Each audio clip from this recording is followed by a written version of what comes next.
नमस्कार दोस्तों। तो मैं हूं कमल मीणा, वरिष्ठ अध्यापक विज्ञान, और आज आपके सामने लेकर आया हूं विज्ञान का एक्सीलेंट रिवीजन। एक साथ पूरे विज्ञान का रिवीजन करवाएंगे अपन आज यहाँ से। तो ध्यान से देखना। सबसे पहले तो मैं आपको एक बात बता दूं कि आप लोग कब पेपर का मैटर देख चुके होंगे। अगर नहीं भी देखे हो तो देखिए, मैं बता देता हूँ आपको सभी प्रकार के क्वेश्चंस कितने नंबर के, कहाँ से क्या आएगा। तो ये देखिए, ब्लूप्रिंट आपके सामने है। सभी पार्ट्स के नंबर देख लीजिए एक बार, और यहाँ से आपको ये पता लग जाएगा कि कौन सा पार्ट कितने नंबर का वगैरह सारी चीज़ देख रखी है आपने, फिर भी आप एक बार देख के ध्यान लीजिए। दूसरा है आपका ये ब्लूप्रिंट, भाई कौन से पार्ट में से निबंधात्मक कौन कितना आएगा और लघुतरात्मक और अति लघुतरात्मक किस किस पार्ट से आएंगे। इसी को लेकर मैंने ये वीडियो बनाई है दोस्तों, जिसमें कि मैं आपको यहाँ पर 1 से लेकर 10 तक के पार्ट के अंदर जितने भी क्वेश्चंस इंपॉर्टेंट है वो सारी चीज़ आपको यहाँ पर डिस्कस करेंगे, और एक साथ रिवीजन भी आपका हो जाएगा। तो वीडियो में बने रहिए, वीडियो को एंड तक देखना, कोई ऐसा पॉइंट ना छूट जाए दोस्तों जो पेपर में आ जाए और आप यहाँ पे नहीं देखो। तो पहला पार्ट ध्यान से देखना, आपका पाठ का नाम है रासायनिक अभिक्रियाएं एवं समीकरण। तो इसमें से सबसे पहले तो मैं आपको बता दूं कि 5 नंबर का पार्ट है, और इसमें से आपका अति लघुत्तरात्मक और लघुत्तरात्मक आएगा। तो इम्पोर्टेंट टॉपिक को शेयर करते हुए आगे बढ़ेंगे अपन।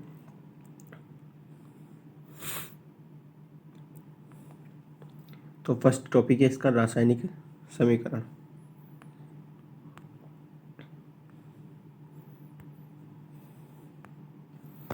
और रासायनिक समीकरण क्या होती है दोस्तों, ये आप सभी को पता है, और इसको इम्पोर्टेंट लगा देना।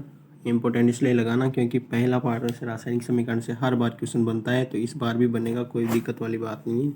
रासायनिक समीकरण कैसे लिखते हैं, तो तत्वों को लिखने की जो प्रक्रिया है उसको रासायनिक समीकरण कहते हैं दोस्तों। और रासायनिक समीकरण यहाँ से आपका महत्व और जो इस समीकरण को लिखने का तरीका है उसको एक अच्छे ढंग से बताया गया है। सबसे पहले तो मैं आपको बता दूं कि इस रासायनिक समीकरण को 2 प्रकार से लिखते हैं, एक तो शब्द समीकरण के रूप में और एक तत्वों के रूप में, इंग्लिश लेटर्स के रूप में। तो बेटा वो तीर का निशान बीच में लगाया जाता है, तो एक तरफ LHS होता है अपना, एक तरफ RHS होता है। तो LHS जिधर की तरफ होता है उसको कहते हैं अभिकारक, और RHS की तरफ उत्पाद लिखे जाते हैं। अगर एक से अधिक उत्पाद है तो उनके बीच में प्लस का निशान लिखाकर आप उसको लिखते हैं। तो इस प्रकार की क्रिया को कहते हैं हम रासायनिक समीकरण। फिर इसके बाद में दोनों तरफ उसको करते हैं संतुलित, और वही सही मानी जाती है। और संतुलित रासायनिक समीकरण का महत्व भी बहुत सारा है।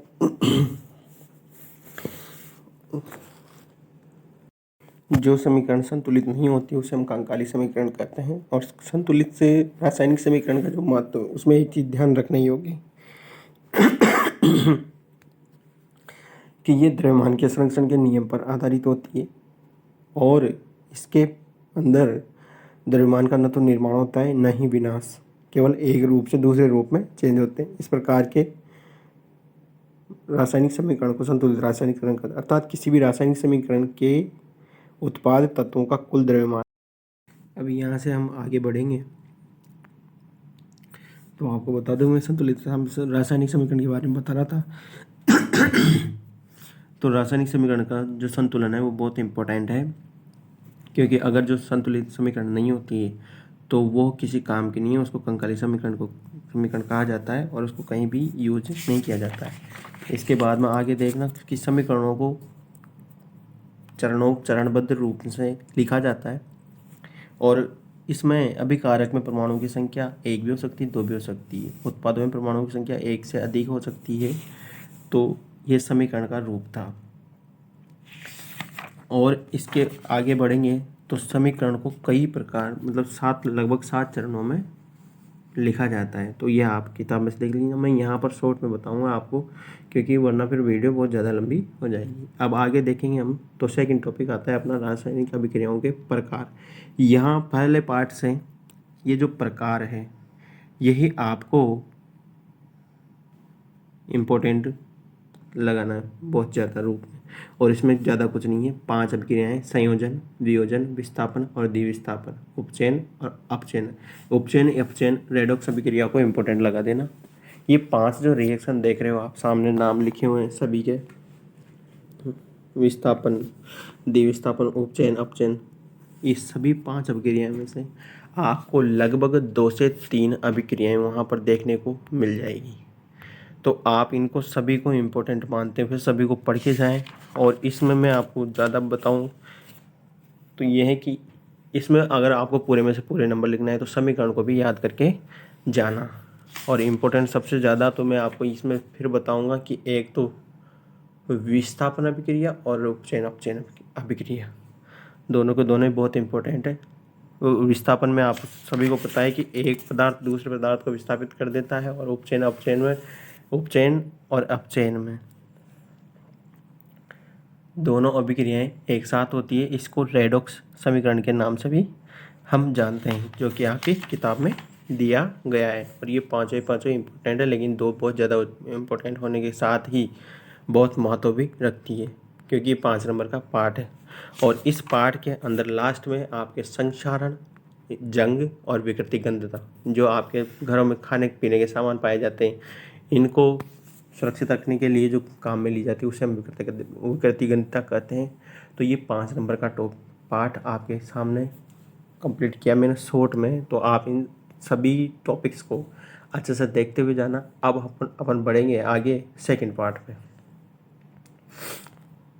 तो ये देखिए, पार्ट का नाम है अम्ल, क्षारक एवं लवण, और बेटा 6 नंबर का पार्ट है। और इम्पोर्टेंट इस प्रकार से भी रखता है कि यहाँ से एक निबंधात्मक क्वेश्चन बनेगा, जो कि 100% आना ही आना है, हर बार आता है यहाँ से। तो पहला जो टॉपिक है अम्ल एवं क्षारक के रासायनिक गुणधर्म, अच्छे से पढ़ के जाना आप। और ये रासायनिक गुणधर्मों में ये आता है, पहला प्रयोगशाला में अम्ल एवं क्षारक को किस रूप में काम में लिया जाता है।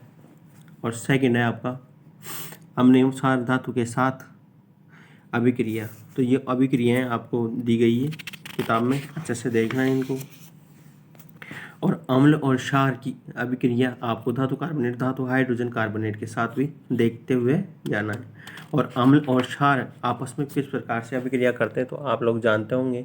अम्ल और क्षार आपस में अभिक्रिया करके उदासीन हो जाते हैं, ठीक है। तो उस प्रकार की अभिक्रिया को उदासीनीकरण अभिक्रिया कहते हैं। तो आपको ये शब्द रूप में और तत्व रूप में, दोनों ही रूपों में देखते हुए जाना है। अम्लों के साथ धात्विक ऑक्साइडों की प्रकृति अभिक्रिया, अम्ल स्पेशल रूप से धात्विक ऑक्साइडों के साथ किस प्रकार से अभिक्रिया करेंगे तो आप लोग जानते हो। तो धातु ऑक्साइड जब अम्ल से अभिक्रिया करता है तो लवण और जल बनाता है। तो इन अभिक्रियाओं को आपको कर करके देखते हुए जाना है, गलती मत करना। 6 नंबर का पार्ट है, एक निबंधात्मक आएगा और एक लघुत्रात्मक यहाँ से बनना ही बनना है। तो आप इन अभिक्रियाओं को देखते हुए आगे बढ़ेंगे। से अगला टॉपिक है आपका अम्लों के साथ धात्विकी ऑक्साइडों की अभिक्रिया देख ली। फिर क्षारक के साथ धात्विक ऑक्साइड, अधात्विक ऑक्साइडों की अभिक्रियाएं देखते ही जानी। फिर नेक्स्ट है आपका अम्ल और क्षार में समानताएं। तो समानताएं क्या क्या हैं वो भी आपको देखते हुए जानी है, और असमानताएं क्या क्या हैं। नेक्स्ट है आपका जलीय विलयन में अम्ल या क्षारक क्या क्या होता है। मतलब जब जल में डालोगे आप अम्ल को तो वो H+ आयन देगा, और जब क्षार को डालोगे तो वो H आयन देगा। तो इनको अभिक्रियाओं के माध्यम से देखते हुए जाना। कई प्रकार के अम्ल होते हैं और कई प्रकार के क्षार होते हैं। तो कौन कौन सा अम्ल जल में घुलता है तो क्या देता है, कौन सा क्षार किस प्रकार से OH- आयन देगा। अब आगे बढ़ेंगे तो अम्ल और क्षारक के विलयन कितने प्रबल और कितने दुर्बल होते हैं।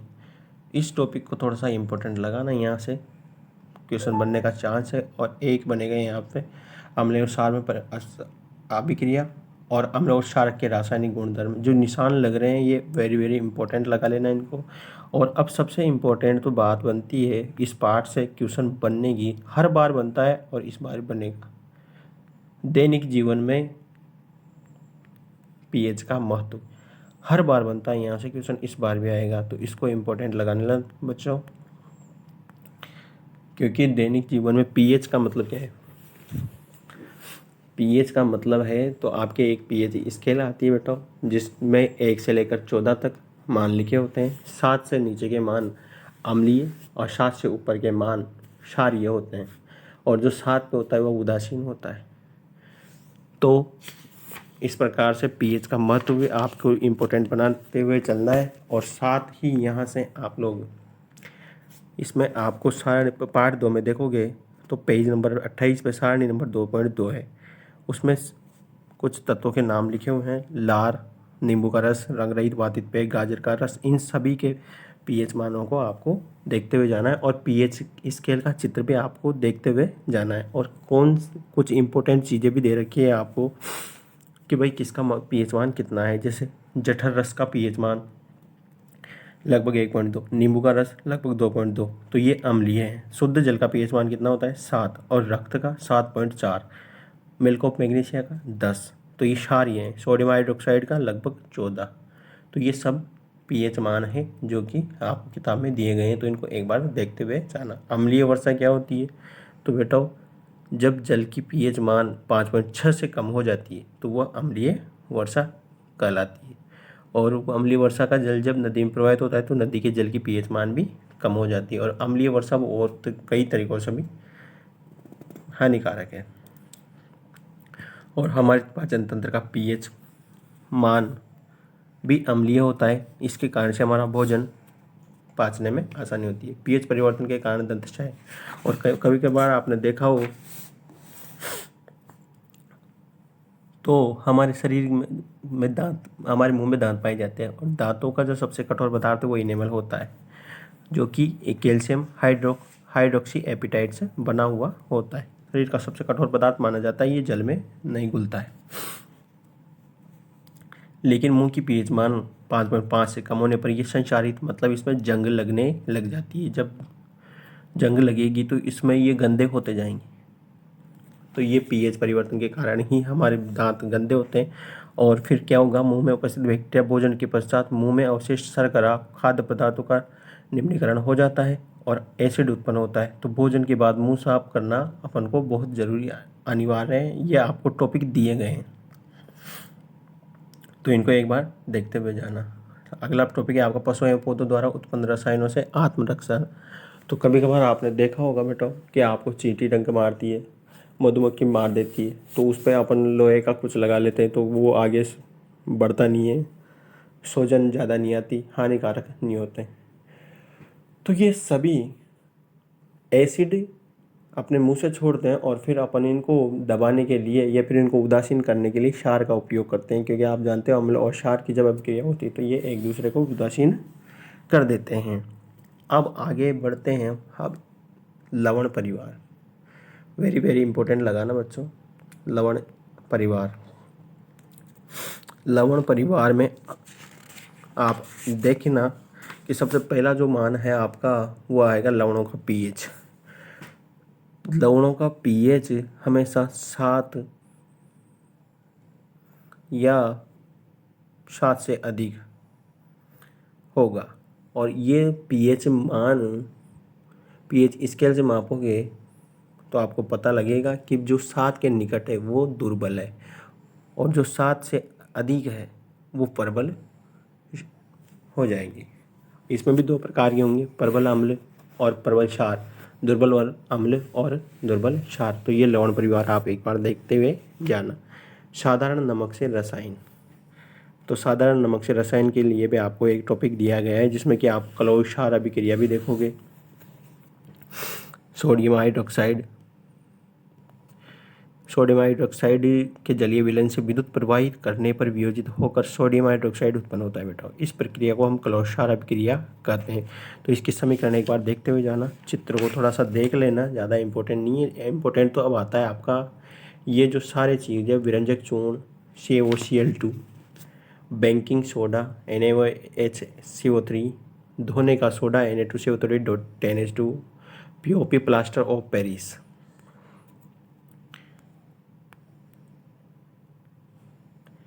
ये सभी आपको देखते हुए जाना है, और ये चार हैं, और चारों के चारों ही बहुत बहुत इम्पोर्टेंट लगा देना मेरी तरफ से।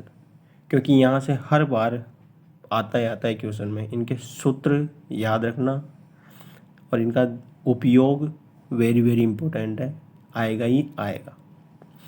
इस पाठ में और ज़्यादा कुछ उपयोग है नहीं, केवल मैं आपसे फिर बोल रहा हूँ, विरंजक चूर्ण, बेकिंग सोडा, धोने का सोडा, प्लास्टर ऑफ पेरिस और सभी के उपयोग आप एक बार कम से कम देखते हुए ज़रूर जाना।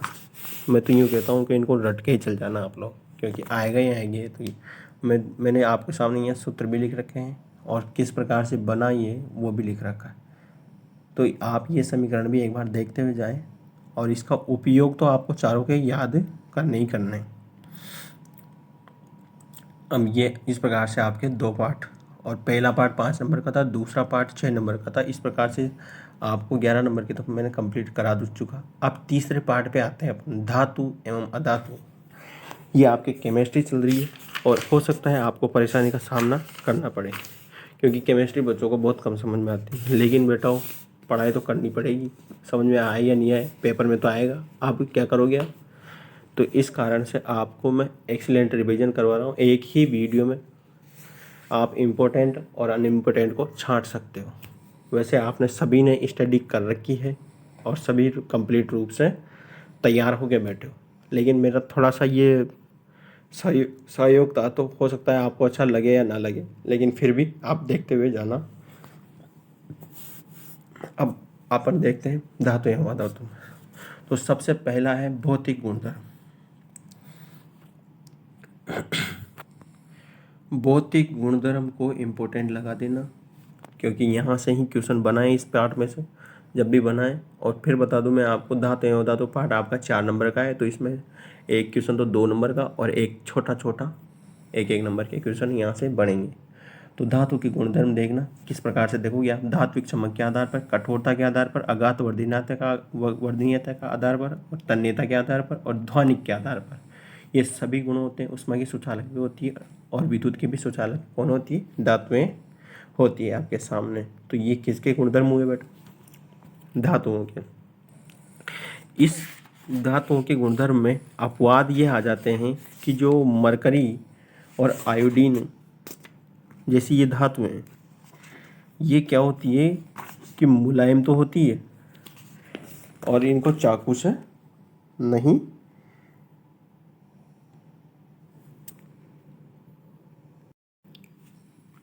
मरकरी और आयोडीन यहाँ पर मैंने इसलिए लिखा है कि मरकरी को छोड़कर सारी धातुएं कमरे के ताप पर ठोस अवस्था में पाई जाती है और आयोडीन अधातु होते हुए भी चमकीला है। जबकि मैंने आपको देखो ऊपर चमक, कठोरता, अगाध वर्धनीयता, तन्यता, ध्वनिक, ऊष्मा की सुचालक और विद्युत की सुचालक, ये सभी गुण होंगे तो वो क्या है बेटा? वो धातु। और इसमें मुख्य रूप से मरकरी और आयोडीन आते हैं। और भी कुछ है, जैसे कार्बन अधातु है जो विभिन्न रूपों में विद्यमान रहती है, प्रत्येक रूप को अपर रूप हम यहाँ पर कहते हैं। कार्बन भी एक अपर रूप ही है और ये सबसे कठोर प्राकृतिक पदार्थ होता है। इसका गलनांक बहुत अधिक होता है। कार्बन का एक अन्य रूप ग्रेफाइट होता है जो कि विद्युत का सुचालक है। मतलब ये अधातु होते हुए भी धातु के गुण प्रदर्शन करता है। तो ये आप अपवादों के रूप में पाए जाते हैं। नेक्स्ट टॉपिक यहाँ से आपका है, वो है बेटाओ धातुओं के रासायनिक गुणधर्म। ऊपर तो अपन ने देखे थे भौतिक गुणधर्म, यहाँ देखेंगे रासायनिक गुणधर्म। तो रासायनिक गुणधर्म को इम्पोर्टेंट लगाते हुए चलना, क्योंकि यहाँ से आपकी रिएक्शन आएगी। सबसे पहला तो आप देखोगे वायु में दहन, फिर जल के साथ अभिक्रिया। इन सभी की रिएक्शन आप नोट्स बुक वगैरह में दी गई है। मैं यहाँ से प्रत्येक टॉपिक को नहीं समझा सकता, शॉर्ट में वीडियो है तो आपको देखते हुए जाना है।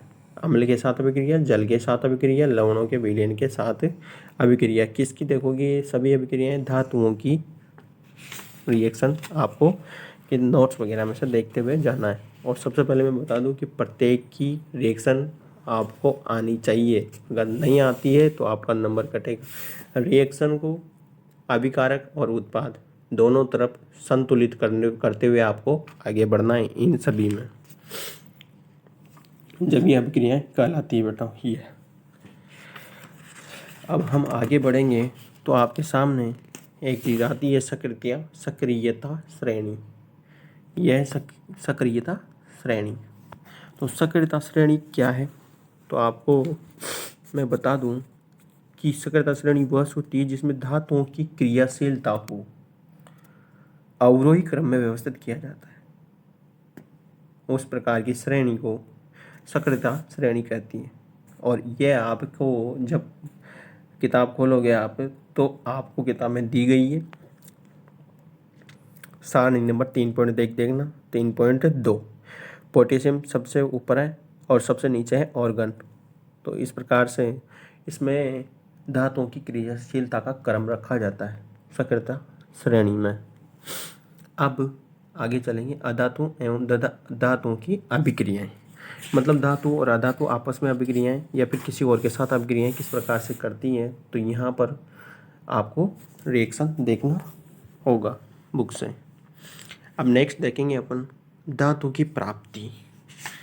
तो धातुओं की प्राप्ति करने के लिए सबसे पहले आपको पृथ्वी की भूपृष्ठ में प्राकृतिक रूप से पाए जाने वाले तत्व ढूंढने होंगे, जिन्हें हम कहते हैं बेटा खनिज।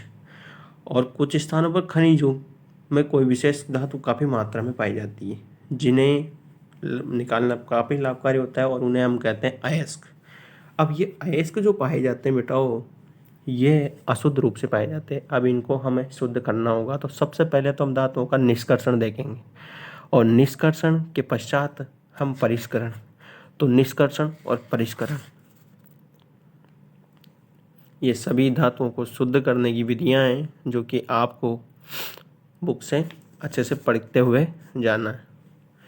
और ये सभी आपको अच्छे से देखते हुए जाना है, क्योंकि यहाँ से इस पार्ट से अगर इम्पोर्टेंट लगाना चाहो आप, तो ये जो धातुओं की प्राप्ति है, एक तो ये है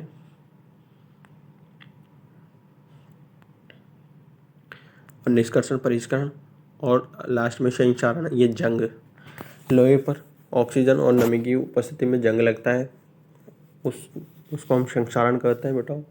और ये धातु सभी प्रकार की धातुओं में लगभग लगता है, लेकिन इसको दूर करने के उपाय आपको आपकी किताब में दिया गया है, जिनको आपको देखते हुए जाना है। लेकिन यहाँ पर परिष्करण निष्कर्षण से संबंधित जितनी भी विधियाँ हैं आपको देखते हुए जानी पड़ेगी। ये संक्षारण है, यहाँ पर इसको इम्पोर्टेंट लगा देना, क्योंकि हर बार आता है और हर बार आएगा। तो कभी तो आपसे संक्षारण के बारे में पूछेगा और कभी कभार आपसे पूछेगा संक्षारण से किस प्रकार से सुरक्षा मिले।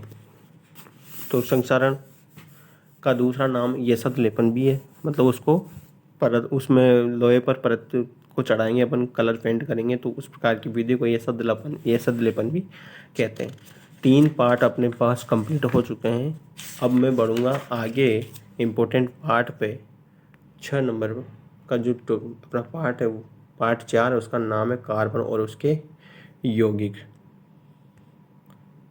बढ़ते हैं हम आगे की ओर पार्ट 4 पे। तो ध्यान से देखना। अगर आपको वीडियो अच्छी लग रही है तो लाइक एंड शेयर, जितने भी आपके दोस्त हैं सभी को शेयर करना, क्योंकि क्या पता आपने एक छोटा सा बताने पर कोई किसी का फ़ायदा हो जाए और कोई फेल होता बच जाए, पास हो जाए अपनी कृपा से। वैसे कृपा तो ऊपर वाले की होती है, लेकिन अपन थोड़ा सा प्रयास कर रहे हैं, हो सकता है उनके काम आ जाए। तो बढ़ते हैं बेटा कार्बन में उसके यौगिक। ये केमिस्ट्री के जो चैप्टर हैं ये बच्चों को हार्ड लगते हैं, लेकिन उसी का मैंने संक्षिप्त रूप में आपको यहाँ पर बताने की कोशिश करी है। तो आप इन चीज़ों को ज़रूर देख के जाएँ। तो कार्बन के आबंधन एवं सहसंयोजी आबंध, तो यहाँ पर आपको ये परिचय में मिलेगा कि भाई कार्बन किस प्रकार से बंधन बनाता है किसी भी इलेक्ट्रॉन के किसी भी तत्व के साथ। सेकेंड है आपका अपर रूप। कार्बन के 3 रूप अपर रूप पाए जाते हैं, हीरा, ग्रेफाइट और फुलरिन। तो तीनों को देख लेना, एक बार इनकी संरचना को देखते हुए जाना। और ये जो सब पहला टॉपिक है कार्बन के आबंधन संयोजी आबंध में, तो इसमें कार्बन दूसरे तत्व के साथ किस प्रकार से बंध बनाता है, इसकी संयोजकता के आधार पर। तो ये चीज़ आपको देख के जानी पड़ेगी। थोड़ा सा मैं समझा देता हूँ यहाँ पर कि 2 परमाणुओं के बीच इलेक्ट्रॉन के एक युग्म की साझेदारी के द्वारा बनने वाले आबंध को हम बेटा सहसंयोजी आबंध कहते हैं। तो इस प्रकार से आपको इसका डायग्राम वगैरह दिया गया है, तो थोड़ा सा देख के जाना। थर्ड नंबर का आपको जो टॉपिक है, कार्बन की सर्वतोमुखी प्रकृति। तो कार्बन की सर्वतोमुखी का प्रकृति का मतलब है कि कार्बन एकल बंध, द्विबंध और तीन बंध सभी प्रकार के बंध दूसरे यौगिकों के साथ बनाता है। इस कारण से इसकी सर्वतोमुखी प्रकृति होती है। एकल बंध वाले को हम एल्केन कहते हैं। अगर कार्बन किसी के साथ हाइड्रोजन के साथ एकल बंध बनाता है तो उसे हम एल्केन, और द्विबंध बनाता है तो उसे हम एल्कीन, और तीन बंध बनाता है तो उसे हम एल्काइन कहते हैं। अब आगे बढ़ेंगे तो ये देखना कि इसमें कार्बन की जो सर्वतोमुखी प्रकृति है, तो यहाँ से ही हम एकल बंध वालों को संतृप्त और द्विबंध और तीन बंध वाले को असंतृप्त कार्बनिक यौगिक कहते हैं, जिनका कि आपके बुक में अच्छे से वर्णन किया गया है। आप आगे देखेंगे तो संतृप्त असंतृप्त कार्बनिक यौगिक कार्बन के ही यौगिक है, जो कि मैंने बता चुका कि एकल बंध वाले को संतृप्त कहते हैं और द्विबंध और तीन बंध वाले जो यौगिक है कार्बन के, वो असंतृप्त कार्बनिक यौगिक कहलाते हैं। और ये किस प्रकार से आपस में जुड़े होते हैं ये आपको देख के जानना पड़ेगा।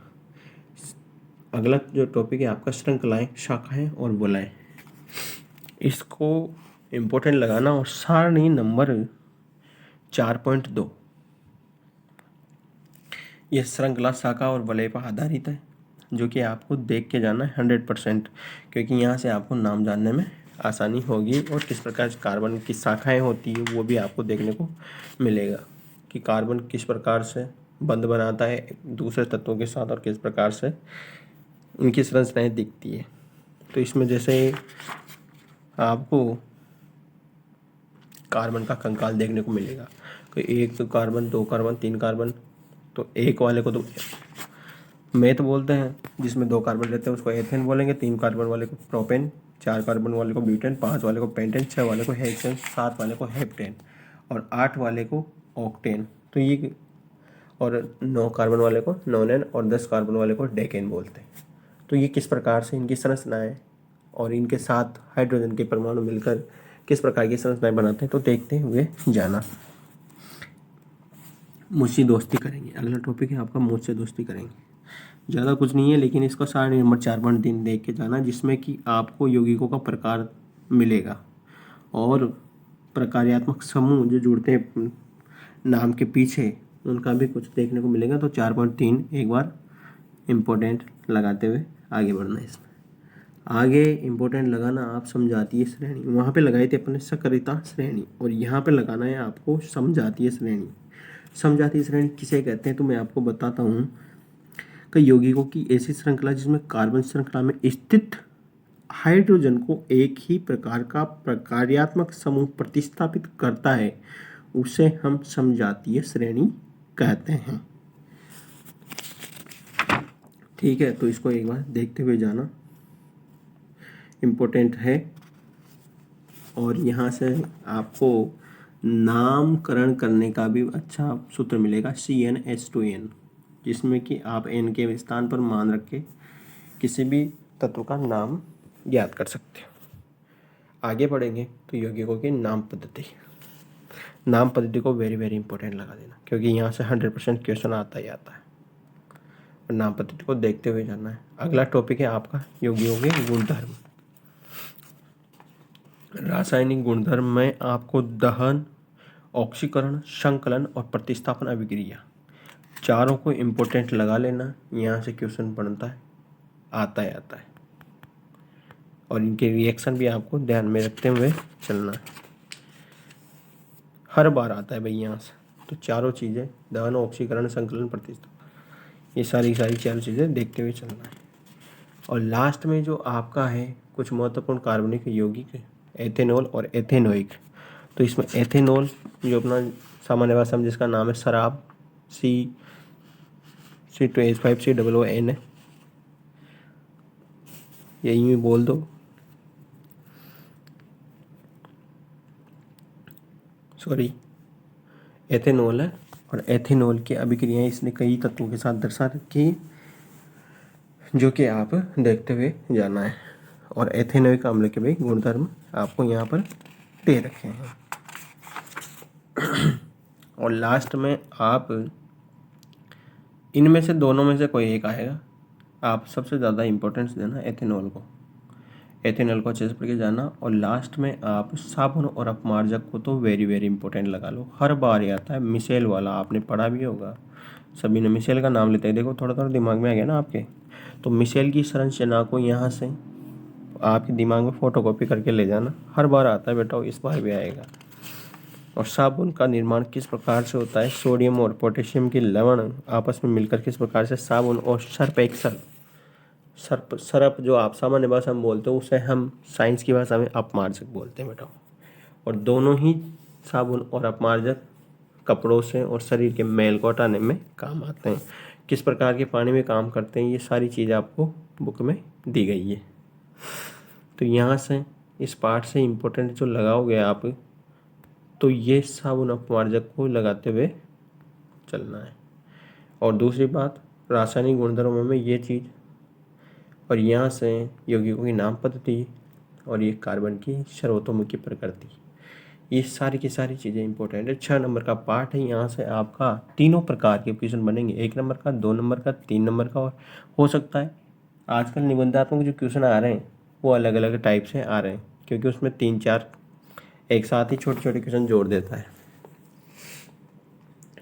अब अपन नेक्स्ट पार्ट में 5 पार्ट 4 नंबर का है बेटा, ज़्यादा कोई दिक्कत नहीं, इसलिए मैंने छोटा सा समझाया है इसको। देखना कि इसमें जो इम्पोर्टेंट वाले मामले हैं वो है डोबेराइनर का त्रिक,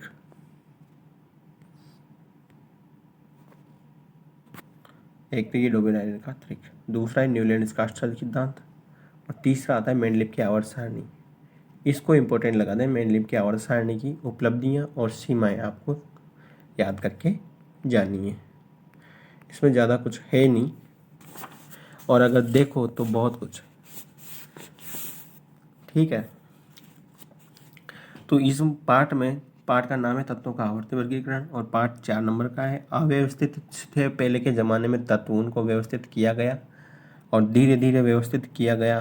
तो कई प्रकार के वैज्ञानिक आए थे, उन्होंने अपना अपना अलग से नियम दिया। तो सबसे पहले जो डोबेराइनर आए उन्होंने अलग दिया, न्यूलैंड से अलग दिया, और फिर आया अपने मेंडलीव आवर्त सारणी।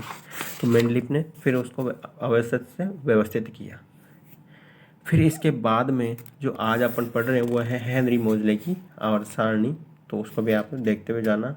ये तत्वों को क्रम से जमाया है और तत्वों की स्थिति को आप आवर्त सारणी में देखते हुए आगे बढ़ना। आवर्त सारणी की प्रवृत्ति को देखना, इसको यहाँ से इम्पोर्टेंट लगाते हुए चलना कि संयोजकता, परमाणुशाही, धातु के और अधातु के गुणों किस प्रकार से आवर्त सारणी में रखे गए। तो ये आपको चीज़ इम्पोर्टेंट यहाँ से बनाती है, ज़्यादा कुछ याद करना नहीं है इसमें। मैं फिर बता रहा हूँ आपको, डोबेराइनर का त्रिक, न्यूलैंड्स का स्थल सिद्धांत और मेंडलीव की आवर्त सारणी की उपलब्धियाँ और सीमाएं। आधुनिक आवर्त सारणी को देखना अच्छे से, किस प्रकार से जमाई थी वो, इसने तत्वों की स्थिति किस प्रकार से रखी थी, मतलब कितने उसमें वर्ग थे और कितने आवर्त थे, कौन से वर्ग में क्या रखा, कौन से में क्या नहीं रखा। 18 वर्ग थे और 7 आवर्त थे। दूसरी बात, इसमें आपको आवर्त सारणी की जो प्रवृत्ति है उसमें इम्पोर्टेंट लगाना है संयोजकता, परमाणु क्रम, साइज और आध्यात्मिक गुणों को किस प्रकार से इसमें आवर्त सारणी में ये जमाएं। तो ये आपको थोड़ा थोड़ा सा याद करके जाना पड़ेगा। यहाँ से आपके 2-2 नंबर के क्वेश्चन आएंगे इस पार्ट में से। इस प्रकार से बेटा ये आपको मैंने 1 से लेकर 5 पार्ट तक की केमिस्ट्री की पूरी वीडियो बना दी। वीडियो ज़्यादा लंबी ना बने इसके लिए मैं एक वीडियो और बनाऊंगा, ताकि अलग अलग वीडियो में अलग अलग पार्ट को भेजा जा सके। तो इसमें अपन ने 1 से लेकर 5 पार्ट तक का जो अध्ययन किया है बेटा, उसको आप वीडियो के माध्यम से ही किताब में से भी देखना। वीडियो में मैंने शॉर्ट में बताया, किताब में आपको पढ़ने का अच्छा मौका मिलेगा। और अब मैं नेक्स्ट वीडियो बनाऊंगा, उसमें आपको 5 से 10 या फिर हो सकता है मैं 5 से लेकर 15 तक ही बना दूँ, क्योंकि ज़्यादा बनाने पर फिर वीडियो लंबी हो जाती है और फिर ज़्यादा समझ में भी नहीं आता। तो धन्यवाद दोस्तों, वीडियो को लाइक करना, शेयर करना और फॉरवर्ड करना अपने दोस्तों को, और नेक्स्ट वीडियो बहुत जल्दी आ जाएगी मेरी।